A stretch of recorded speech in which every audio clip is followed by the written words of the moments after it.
जय गुरु जी। शुक्राना गुरु जी, अनंतम शुक्राना हमारे गुरु जी महाराज का। ओम नमः शिवाय, शिव जी सदा सहाय। ओम नमः शिवाय, गुरु जी सदा सहाय। शुक्राना शुक्राना अनंतम शुक्राना हमारे महाशिव पूर्ण गुरु, जो हमारे लिए एक ऐसा वरदान है जिनसे हमारा जीवन धन्य हो गया और हम उन्हें सामने देखकर, अपने साथ देखकर एक इतनी ज़्यादा ताकत फील करते हैं जिसे हम किसी से किसी भी तरीके का एहसास या कुछ भी हम बयां कर ही नहीं सकते। शुक्राना है हमारे गुरुजी महाराज का कि उन्होंने हमें इतनी दात बख्शी कि हम उनका सिमरन कर पाएँ, हम उनका नाम ले सकें। और सच में कई बार ऐसा लगता है कि पहले हम कितने अंधविश्वासों में और कितने वहमों में जी रहे थे, और उन सब वहमों से हमारे प्रभु ने निकाल कर एक साइड खड़ा कर दिया। वहम तो कहीं भी है ही नहीं हमारे जीवन में, सिर्फ उसका सिमरन है और उसका नाम जप है और कुछ भी नहीं। सच में रास्ता ऐसा दिखाया है कि उस रास्ते पर चलते चलते कब मंजिल आ जाएगी हमें पता नहीं चलेगा। लेकिन जब भी मन में प्रभु के नाम का रंग चढ़ता है ना, तो जो समय भी हमें उस प्रभु का नाम सिमरन करने के लिए मिलता है, जो वो हमें बख्शते हैं, वो भी कम पड़ता है। समझ में नहीं आता कि कैसे उस समय को और बड़ा करें, क्योंकि जो भी समय हमारे मालिक ने हमें दिया है वो बहुत सीमित है। उसको किस तरीके से हमें इस्तेमाल करना है, ये सिर्फ जो भी रास्ते के अनुसार हमें बताया जाता है, दिखाया जाता है, वो हम पर ही निर्भर करता है कि हम उस समय का सदुपयोग कैसे करें। वहमों से दूर करना मतलब संगत जी, बहुत सारे वहम होते हैं आपके जीवन में। कभी आप ये देखो, आप कहीं जा रहे हो तो हमारी जो पुरानी कहावतों से अब तक चला आ रहा है कि अगर काली बिल्ली रास्ता काट देती है तो हम लोग डर जाते हैं। हमारे अंदर का डर, जीव तो वो भी है, अगर वो उस वक्त उस समय वहाँ पर थी या वो कहीं से आ जा भी रही थी, तो उसमें उसकी क्या गलती है? वो भी तो कहीं ना कहीं जाने के लिए घर से निकली होगी। तो अगर आपके अंदर वहम हो, अगर आपके मन में डर हो, शंका हो, तो एक बार अपने प्रभु का नाम ले लेना, क्योंकि उसके नाम से बड़ा कुछ है ही नहीं। वो डर वहीं ख़त्म हो जाएगा। और ये वहम मेरे गुरुजी ने बहुत अच्छे तरीके से प्रैक्टिकल करके दूर किया है, क्योंकि वो हमें जब सिखाते हैं ना, तो उनके सिखाने का तरीका ही कुछ अलग होता है। हमारे हाथ में तो कुछ भी नहीं है, ये तो हम जानते हैं। अगर हम कहीं जा रहे हैं और सामने से बिल्ली रास्ता काट दे, तो सच में एक पल को हम ठहर जाते हैं। मेरे साथ तो बहुत बार ऐसा हुआ, क्योंकि जब गुरुजी किसी वहम को हमारे अंदर से दूर करते हैं तो वो एक अलग ही तरीका हो जाता है। जस्ट कि आप ये देखो, मैं आपको अपनी लाइफ का सत्संग बता रही हूँ। कभी बाहर जा रही हूँ तो रास्ते से बिल्ली ज़रूर दिखेगी रास्ता काटते हुए, और मैं जय गुरु जी बोलने लगूँगी, क्योंकि एक आदत उन्होंने डलवा दी कि मेरे नाम से बड़ा तुझे किस चीज़ का डर है, ये तू अपने मन में सोच ले कि तेरे भगवान से बड़ा क्या है, कुछ भी नहीं। और सच में कभी हम मार्केट जा रहे हैं तो रास्ते में से बिल्ली आएगी, और ये तो बहुत दूर की बात है। मैं अगर कभी सत्संग के लिए निकल रही हूँ तो मेरे मेन डोर से मैं आपको बताऊं कि मैं दरवाज़ा खोलती हूँ और सामने बिल्ली बैठी मुझे जैसे मेरा इंतज़ार कर रही हो, मुझे देख रही है। और जैसे मैं बाहर पैर रखूँ ना, संगत जी ये सच में मेरे साथ हुआ है, जैसे ही मैं बाहर पैर रखूँ और वो मेरे आगे से रास्ता काट के निकले और मेरे साथ साथ स्टेयर्स से नीचे उतरे। मतलब मैं गुरुजी को कह रही मन में, मैं कहा गुरुजी ये क्या है वहम, तो चलो ठीक है, आपने तो इसको मेरा साथी ही बना दिया। मतलब वो मेरे साथ साथ, मतलब नीचे मैं 3rd फ्लोर पे हूँ, 3rd फ्लोर से ग्राउंड फ्लोर तक मेरे साथ साथ जा रही है। और मतलब क्या वहम करूं उसके साथ, वो भी तो एक सांस लेने वाला जीव है जैसे हम हैं। तो उसमें तो कोई मतलब एक होता है ना कि ये चीज़ तुम्हें अगर कहीं शुरू से बचपन से सुनते आ रहे हैं और तुम्हारे मन में वहम है। सच में पहले मैं बहुत करती थी, सच में कभी बिल्ली रास्ता काट गई तो स्कूल जाते हुए कॉलेज जाते हुए तो 2 मिनट के लिए खड़े होकर इंतज़ार करते थे कि शायद कोई हमसे पहले वहाँ से निकल जाए। या हमारी दादी माँ ने बोला था कि अगर ऐसे हो जाए और कोई ना हो ना, तो अपना शू निकाल के उसके जिस रास्ते से वो निकली है उसके आगे फेंक देना ताकि वो रास्ता कट जाए। पता नहीं क्या क्या ये था, सच में वहम था। और मेरा वहम दूर करने के लिए गुरुजी ने जो मुझे बिल्लियों का साथ दिया है ना, सच में कभी वो आगे से जा रही है कभी मेरे साथ जा रही है। मैं समझ गई, मैं कहा गुरुजी शुक्राना कि आप मेरे अंदर जो एक डर था ना, वो डर भी निकाल रहे हो कि देख इससे कुछ नहीं होने वाला, जो होना होता है वो होता ही है, जो तुम्हारे कर्माज हैं वो तो होने ही हैं।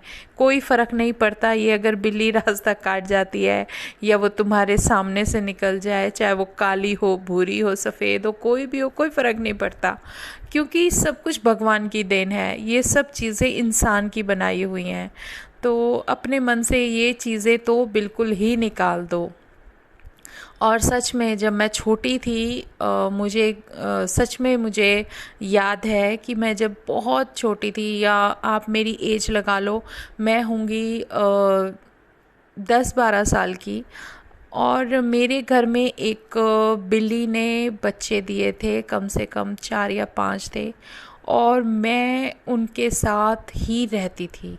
सच में बहुत प्यारे थे। और मैंने पता नहीं भगवान ने, हमारे गुरुजी ने क्या मेहर दी, मेरे शिव ने क्या अटैचमेंट दी थी उनसे कि वो हमेशा मतलब मैंने उनके लिए अपने घर में ही छत पर एक कॉर्नर पे घर बनाया, उनके साथ रहना पसंद आता था। स्कूल से आती थी तो उनके साथ खेलती थी और सब कुछ उनका करना, बहुत कुछ अलग।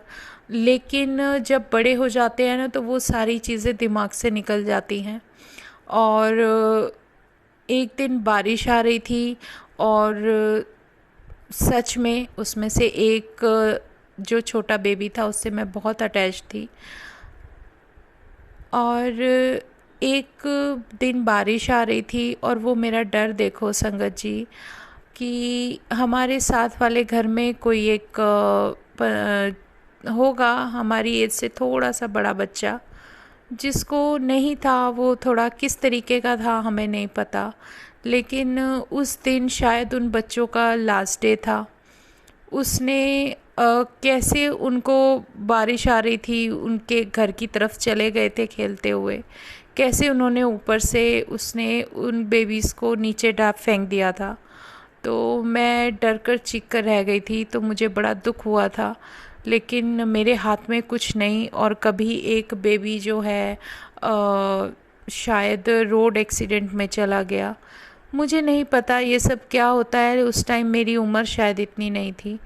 लेकिन धीरे धीरे धीरे जब बड़े होते हैं और जो भी चीज़ें हमें बड़ों द्वारा सिखाई जाती हैं उसके अनुसार मुझे याद है कि काली बिल्ली रास्ता काट जाएगी, आप ऐसे मत करो, रुक जाओ, खड़े हो जाओ 2 मिनट, कोई और निकल जाए। लेकिन आप ये देखो कि हाँ, आपका कर्म कितना ख़राब होता है कि अगर कुछ आपके अंदर वहम है कि ऐसा सामने से जाने से कुछ अशुभ है, तो आप क्या किसी और को उसमें डालना चाहोगे कि आप इंतज़ार कर रहे हो कि कोई और निकले तब आप निकलो? तो वो चीज़ भी हर तरीके से देखो तो आप कुल मिला के ना उन चीज़ों से हट जाओगे अगर ये डर ख़त्म हो जाएगा। सच में डर की वजह से आधे कर्म बन जाते हैं।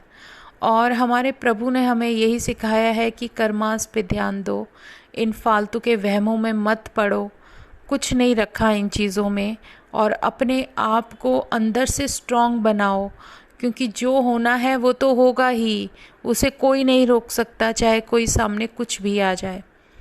और जो होनी होगी वो तो उतर कर जाएगी ही। तो शुक्राने हैं हमारे गुरुजी महाराज के, जो ऐसा सब कुछ हमें अक्ल दी, सिखाया। जब भी ऐसे आपको अगर कभी डर लगे या फील हो कि यार ये क्या हुआ, हम अच्छे काम के लिए जा रहे हैं और ये सब हमारे सामने से हो रहा है, तो आप अपने प्रभु का नाम ले लेना। सच में उनसे बड़ा तो इस दुनिया में कोई है ही नहीं, ब्रह्मांड में कोई नहीं है। तो किसी के निकलने से या कहने से कोई फ़र्क नहीं पड़ता। और शुक्राना हमारे गुरुजी महाराज का। और देखो, एक आज पता नहीं क्यों मन में भाव आ रहा है कि हम मन के वहमों में बात करें, क्योंकि वहम सबसे बड़ी चीज़ है हमारी लाइफ को रोकने का, जो काम करता है। अब कभी अगर खाना हम खा रहे हों तो बाल आ जाता है, सच में। और मैंने कई जो स्टेट्स हैं या कुछ ऐसी जगह जहाँ पर बाल आ जाए, तो यहाँ तक कि एक मैंने स्टोरी देखी थी या किसी का लाइफ की जर्नी देखी थी। तो वो पहाड़ी लोग होते हैं और बहू का बड़ा सत्कार करते हैं, नई नई आती है, खाना बनाती है, सब कुछ करती है, बहुत प्यार करते हैं। लेकिन जहाँ एक बार गलती से खाने में उसके बाल आ जाता है ना, तो वो उसको उसी वक्त घर से बाहर निकाल देते हैं। तो ये देखकर बड़ा अजीब लगा कि इतना पुराना वहम कि बाल आ गया तो आप, चलो ठीक है, आप खाना हटा सकते हो, सब कुछ कर सकते हो, लेकिन आप किसी इंसान को कैसे उससे आप एब्यूज़ कर सकते हो या बोल सकते हो, क्योंकि गलती हर इंसान से होती है। और ये भी एक बहुत बड़ा मैटर रहा है लाइफ में कि आ जाए अरे यार ये क्या हो गया।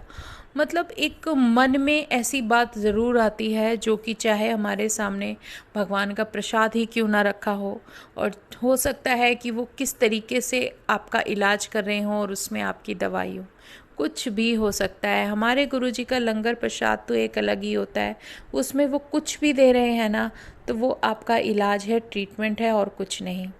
और किस तरीके से आप तक वो पहुंचेगा वो भी वही जानते हैं, हम नहीं जानते। और ये जो वहम है ना संगत जी, इससे जितना जल्दी आप बाहर निकल जाओगे उतना बेहतर है। और एक सबसे बड़ा वहम, जो शायद आप लोग मेरी बात से ज़रूर एग्री होंगे, कि जब भी हमारी आँख फड़कती है, आप इमेजिन करो आँख फड़कती है, और चाहे सीधी हो या उल्टी हो, किसी भी तरीके से हम लोग सोच में पड़ जाते हैं, यार ये वाली आँख बड़ी कंटिन्यूसली फड़क रही है, क्या होगा क्या होगा क्या होगा।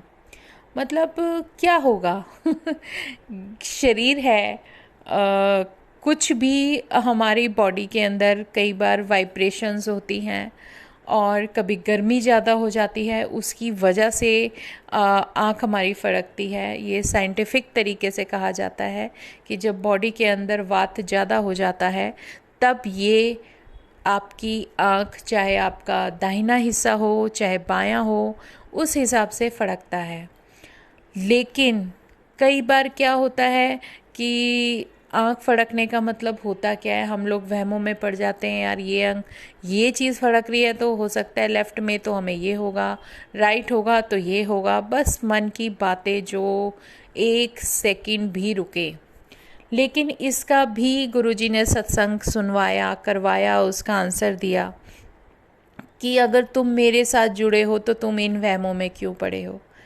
तेरी अगर सीधी आँख फड़क रही है तो सोच लेना कि मैं तेरा कोई इलाज कर रहा हूँ, क्योंकि सच में मेरे साथ तो ये हुआ है। नसों की आवाज़ें, नसों को ठीक करना, कभी राइट शोल्डर का, कभी हेड का, तो मैंने खुद फील किया है। और गुरुजी साक्षात सामने बैठे होते हैं और हमारे साथ होते हैं। इससे बेहतर तो कुछ हो ही नहीं सकता। और अगर कोई इलाज हो रहा है, कोई ट्रीटमेंट हो रहा है, तो ये तो उससे बेहतर तो हमें मेडिसिन भगवान के अलावा कोई दे ही नहीं सकते। और साथ में जो हमारे डॉक्टरों के डॉक्टर बैठे हैं वो तो अलग ही है। ये जो चीज़ें होती हैं ना छोटी छोटी, हमें लाइफ में इतना बोना बना देती हैं ना कि हम चाहे कितनी भी ऊपर पहुंच जाए, कितने भी अपने आप को स्टैंडर्ड वाले या मॉडर्न कहलाएं, लेकिन जब ऐसी कोई घटना आती है तो वो वही मन में पुराना वहम, और इन वहमों से निकलना हमारे लिए बहुत ज़रूरी होता है। और शायद पता नहीं गुरुजी ये सब क्यों शेयर करवा रहे हैं, लेकिन है, रियलिटी है। और इससे हमें बचना चाहिए और हमें उस प्रभु का नाम लेना चाहिए जिस शक्ति के आगे ये सब कुछ भी नहीं है। तो हमें तो शुक्राना करना चाहिए। शुक्राना है हमारे गुरुजी महाराज का, अनंतम शुक्राना। और जो इन चीज़ों से और इन वहमों से हमें बाहर निकाल रहे हैं। संगत जी, शिव पुराण पढ़ने के लिए भी हमें आदेश दिया जाता है, क्योंकि हमारे महाशिव जो कि साक्षात हमारे पूर्ण गुरु के रूप में हमारे साथ विराजमान हैं, उनका एक वचन है कि हमें घर में शिव पुराण रखनी चाहिए और पढ़नी भी चाहिए। उसको पढ़ने से पता नहीं आपके कितने कर्म कटते हैं और कितनी तकलीफ़ें दूर हो जाएंगी, आपको नहीं पता। और चाहे आप पूरे दिन में एक पेज पढ़ो, लेकिन पढ़ो। उसको पढ़ने से भी आपको बहुत चीज़ों के आंसर मिलने शुरू हो जाते हैं। तो उसके अनुसार जब हम अपने जीवन में कुछ कुछ चेंजेस लाते हैं, तो वो चेंज हमारे जीवन को बदल कर रख देते हैं। बहुत बातें हैं, जैसे हमारे प्रभु के लिए हमारे मन में वहम होता है कि हमें शिवलिंग घर में नहीं रखना चाहिए, लेकिन शिवलिंग एक बहुत प्यारी ब्लेसिंग है जो हमें घर में रखनी चाहिए। शिव पुराण पढ़ोगे तो आपको सब पता चल जाएगा। किसी की बातों में मत आना। आप शिव पुराण उठाकर देखो, उससे बड़ा सच कोई है ही नहीं। कोई पंडित भी नहीं, कोई ब्राह्मण, कुछ नहीं है, किसी की कोई बात नहीं है। किसी की बातों में मत आओ। आपको अगर कोई आंसर चाहिए ना, शिव पुराण उठाओ और उसमें हर आपके क्वेश्चन का आंसर है। हमारे घर में अगर शिव परिवार होता है तो बहुत अच्छा होता है। हमारे घर में अगर शिव पुराण होती है और हम वक्त के अनुसार, चाहे सोने से पहले चाहे सुबह, एक पेज भी रोज़ पढ़ते हैं, तो वो भी हमारे लाइफ में एक बहुत बड़ी ब्लेसिंग बन जाती है। बस फ़र्क इतना है कि आप विश्वास करते हो तो वो आपको आपकी लाइफ में उसी हिसाब से बेनिफिट करनी चालू कर देती है। अब सच में बहुत लोग हमेशा कंफ्यूज रहते हैं कि इस चीज़ का क्या करें, इस चीज़ का क्या करें। हर बात का आंसर हमारे शिव पुराण के अंदर है। और उन्होंने एक एग्ज़ाम्पल उसमें इतना प्यारा दिया है कि हम लोगों को बनना किसकी तरह है। जैसे गुण होते हैं, अपना जीवन है तो वो चंदन के वृक्ष की तरह बनाओ। और जब किसी चीज़ को आप समझने लगते हो ना, तो उस तरीके से लेना शुरू कर दो जिस तरह से एक हंस करता है। हंस श्वेत होता है और उसके अंदर इतनी अच्छी क्वालिटी होती है। पता है, अगर आप एक बर्तन में दूध भर कर रख दो और उसमें आधा पानी मिला दोगे ना, तो उसमें इतनी बड़ी खूबी होती है कि वो उस पानी को उसी बर्तन में रहने देगा और उसके अंदर से दूध के पार्टिकल्स निकाल कर अपनी लाइफ में ले लेगा। अपनी चोंच में इस तरीके से भर लेता है कि दूध पानी से अलग करके पीना अमेजिंग है, जो कि हम लोग समझ भी नहीं सकते वो कैसे दूध के पार्टिकल ले लेता है धारण अपने अंदर, लेकिन पानी उसी में छोड़ देता है। ये गुण है उसका। इसी तरीके से हमें भगवान ये सिखाने की कोशिश करते हैं कि अगर उसके अंदर वो क्वालिटी है तो तुम तो इंसान हो, तुम हर चीज़ के बारे में जानते हो, हर चीज़ समझते हो, सोचते हो, हर चीज़ समझ के करते हो, तो क्या तुम्हें नहीं पता कि तुम्हारे जीवन के लिए क्या अच्छा है, क्या बुरा है, क्या वहम है, क्या बकवास है, किस चीज़ से तुम्हें दूर रहना है, तुम्हें करना क्या है? क्या तुम उन अच्छी बातों को अपनी लाइफ में एब्जॉर्ब नहीं कर सकते क्या? उन अच्छी आदतों को अपनाओ, उन अच्छी जो कहते हैं ना कि कुछ इतने अच्छे वातावरण बनाना अपने हाथ में होता है, जो कि हमारे घर में हमेशा ज़्यादातर अनुपस्थित रहता है, उसको बनाना, क्रिएट करना और उन सब अच्छी बातों को ग्रहण करना जो हमारे जीवन में हम ले सकते हैं। जैसे एक कहानी है इनकी, मैंने शिवपुराण में ही पढ़ी है। एक ब्राह्मण थे, मन कर रहा है सत्संग शेयर करने का गुरु, तो मैं संगति बताती हूँ। एक ब्राह्मण थे, बहुत ज़्यादा पहुँचे हुए और बहुत अच्छे थे, और उनका नियम भी अलग ही था, बहुत पवित्र थे। सब कुछ उस समय के अनुसार जो उस वक्त ब्राह्मण को करना चाहिए वो सब करते थे, और वो राजमहल में जाकर भी सेवा देते थे। और उनकी वाइफ भी बहुत अच्छी थी और सब कुछ सदाचारिणी थी। उनके यहाँ एक पुत्र जन्म लेता है। एक ही पुत्र होने के कारण माता के ज़्यादा करीब होता है, और माता ज़्यादातर क्या करती है कि जब भी उनके पिता उनसे पूछते हैं कि मेरा पुत्र अब कहाँ है, तब वो कुछ ना कुछ बहाना बनाकर उन्हें बता देती है कि वो अपने मित्रों के साथ वहाँ पढ़ने गया है या अपने मित्रों के साथ वहाँ अभ्यास करने गया है। लेकिन हकीकत कुछ और थी। एक पुत्र होने के कारण उस पुत्र को लाड़ प्यार इतना मिल जाता है कि वो उन गलत आदतों में पड़ जाता है जो आदतें उसको अपने जीवन में नहीं लानी थी। ब्राह्मण का पुत्र होने के बाद, वो भी इतने बड़े ब्राह्मण का पुत्र होने के बाद, जुआ खेलने की आदत उसे हो जाती है। घर से सारा सामान ले जाकर जुए में हारने लगता है और लोगों के पास पैसे के लिए बेचने लगता है। और इस आदत का उसकी माता को पता चल जाता है, लेकिन वो अपने पति को नहीं बताती, किसी न किसी तरीके से टाल देती है या उसको गलत तरीके से पेश कर देती है। लेकिन यहाँ एक सबसे बड़ा स्टेप यही था कि अगर वो सत्य बोल देती तो शायद शुरू में ही अपने पुत्र को बचा लेती। लेकिन कुछ टाइम बाद एक बार सेवा के बदले राजा ने उन पंडित जी को एक अंगूठी दी हीरे की, और वो अंगूठी लाकर अपने घर में रखते हैं।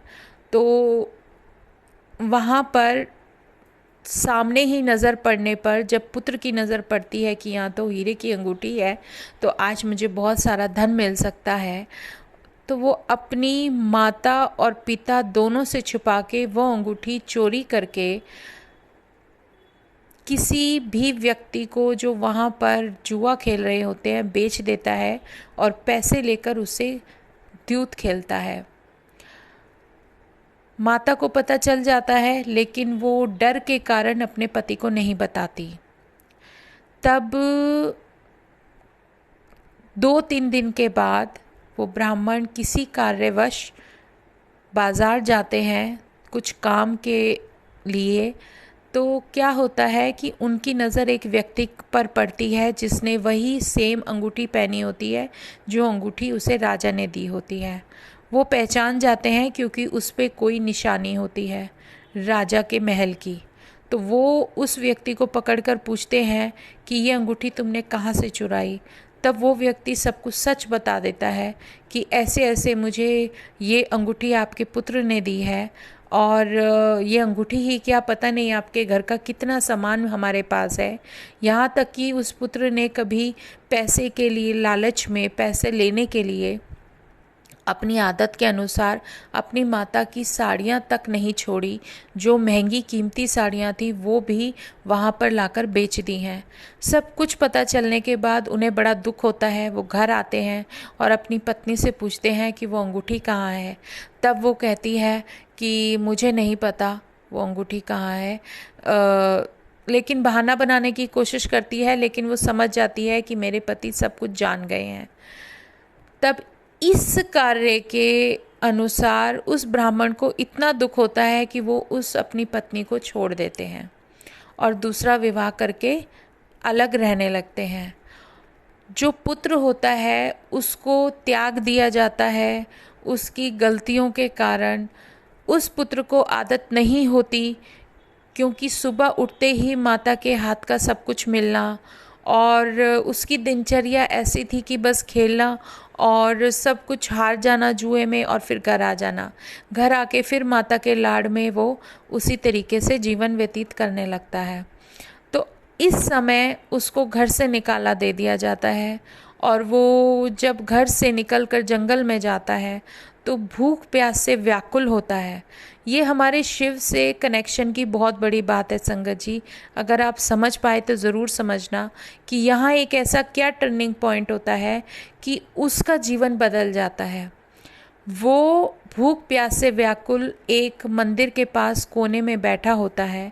वहाँ पर शिवलिंग विराजमान होते हैं और कोई उनका भक्त अपने लोगों के साथ वहाँ पर पूजा अर्चना के लिए आता है, और जो शिवलिंग के ऊपर भोग लगाया जाता है उस भोग को वहीं पर रख कर पूजा करने के बाद थोड़ी देर विश्राम करने के लिए वो लोग थकान उतारने के लिए सो जाते हैं। अंधेरा होता है तो वो बालक क्या करता है, वो आता है और एक रस्सी उठाकर उसमें अपने तरीके से जो भी उसे उस समय समझ में आता है उसको जलाकर शिवलिंग पर रोशनी कर देता है, क्योंकि उसको भूख लगी होती है और वो भोजन उठा के खाना चाहता है। वो उसको जब शिवलिंग को रोशनी दिखाते हैं तो शिवलिंग की ना चाहते हुए भी उसने अनजाने में सेवा कर दी। देखो कितना बड़ा फल, उसने सेवा कर दी, और जो वहाँ पर प्रसाद रखा था वो प्रसाद उठा के वहाँ से वो चल देता है खाने के लिए। लेकिन गलती से एक व्यक्ति के ऊपर पैर पड़ जाता है और वो उठ जाते हैं। सब लोग शोर मचाते हैं कि चोर चोर चोर चोर। लेकिन उसके हाथों से वहाँ पर रोशनी हुई शिवलिंग के ऊपर, और वहाँ पर जो नैवेद्य चढ़ाया हुआ था वो सारा उसने इकट्ठा करके अपनी झोली में ले लिया। मतलब वो प्रसाद उसको मिल गया। और जब उसको बहुत बुरी तरीके से पीटा जाता है कि ये चोर है और इसने ये सब किया है, तो उसको मार मार कर अधमरा कर देते हैं। वो उसकी आंखें चली जाती हैं। ये सब कर्मों का ही उसको भुगतान करना पड़ रहा है। उसकी आंखें चली जाती हैं और वो बुरी तरीके से तड़प तड़प कर मर जाता है। वहाँ पर जब उसे लेने के लिए यमदूत आते हैं तभी वो उसको ले जाने की कोशिश ही करते हैं उसकी सॉल को, लेकिन तभी शिवपुरी से हमारे भगवान शिव के यहाँ से शिवगण उसको लेने आ जाते हैं और उनको यमदूतों को बोलते हैं कि आप इसको हाथ नहीं लगाओगे। तब वो बताते हैं कि यमदूत कि नहीं, इन्होंने कभी अपने जीवन में अच्छा कार्य नहीं किया, हम इनको अपने साथ लेकर जाएंगे, इनके कर्मों की सज़ा मिलनी है। लेकिन यमदूत की उस वक्त नहीं चलती, क्योंकि शिवदूत बताते हैं कि इसने चाहे अनजाने में किया, लेकिन इसने उस शिवलिंग के ऊपर रोशनी की। उस शिवलिंग को वो रोशनी दिखाने के बाद जो नैवेद्य चढ़ा था वो उसने लिया है, ग्रहण किया है। चाहे इसने अनजाने में किया, पर इसको वो सब आशीर्वाद प्रभु की तरफ से मिले हैं, और उन आशीर्वादों के बाद अब इसके जीवन में आप लोगों के साथ नहीं, हमारे साथ जाने का रास्ता बन गया है। और शिवगण ज़बरदस्ती उनको डरा कर हटा कर यमदूतों को उसकी सॉल को अपने साथ ले जाते हैं। तब जो एक आंसर हमारे जीवन का जो उसमें हमें मिलता है संगत जी, कि यमपुरी जाकर यमराज जी के सामने जब यम के जो दूत होते हैं वो बताते हैं ये सब, तब वो यम देवता कहते हैं बिल्कुल सत्य है कि भगवान शिव के ऊपर अगर तुमने कभी कुछ भी किया है, कोई ऐसा कार्य किया है, आपसे अनजाने में भी भक्ति हुई है, तो उस भक्ति का फल बहुत बड़ा होता है। और जो भगवान शिव के चाहने वाले होते हैं या उसके रूप में भी सेवा करने वाले होते हैं ना, उन सब को, उनमें से किसी भी भक्त को मेरे पास नहीं लाया जाएगा, ये उनका हुक्म होता है। और उस भक्त को, उस सॉल को जब शिवपुरी लेकर जाया जाता है, तो उसके सिर्फ इतनी सी भक्ति के लिए हमारे भगवान उसको आशीर्वाद देते हैं कि वो कलिंग देश के जो राजा थे उनके पुत्र के रूप में जन्म लेगा और वो सब अच्छे कार्य करेगा। वो आशीर्वाद उसको मिलता है और वो इसी तरीके से उस राज्य के राजा के बेटे के रूप में जन्म लेकर वहाँ पर अपना जीवन यापन करता है और सच में वो बहुत बड़े भक्त बनते हैं। तो इससे सिर्फ हमें यही सीखने को मिलता है कि हम अगर भगवान शिव के चरणों में होते हैं, क्योंकि महाशिव वो शक्ति है जो, आप ये समझ लो कि जिसने पूरा ब्रह्मांड बनाया है, जिसने सब कुछ बनाया है, वो हर चीज़ से परे है, उसका कोई अंत है ही नहीं। लेकिन हम अगर उस शक्ति के चरणों में अपना शीश नवा देते हैं और सच में उनकी दी हुई कोई सेवा हमें मिलती है, तो उससे बेहतर कोई सेवा होती ही नहीं है।